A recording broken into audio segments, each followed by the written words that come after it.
little short video, basically 1.6 TDI Golf Mark 6. Bought this from a family, long ownership, came with a load of paperwork, it's done 133,000 miles. I'd done a service on it, replaced the fuel filter, and after priming the pump, it started, ran for about 10 seconds, cut off, and it would not start again.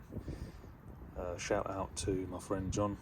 I reached out to him and he pointed me in the right direction, because I had already spent multiple hours on it trying to diagnose what the issue was, but it wasn't coming clear.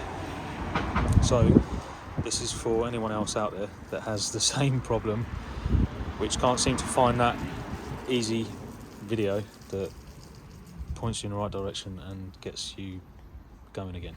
So basically I used this syringe because I don't have a vacuum unit.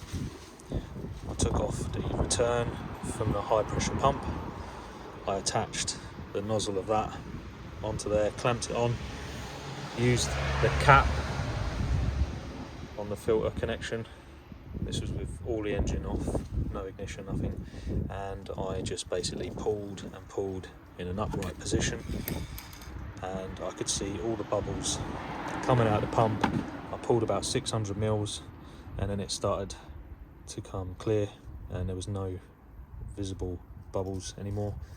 So I replaced the hose, VCDS, ignition on, ran the pump for about 3 times, and then fired it up, and now it runs fine.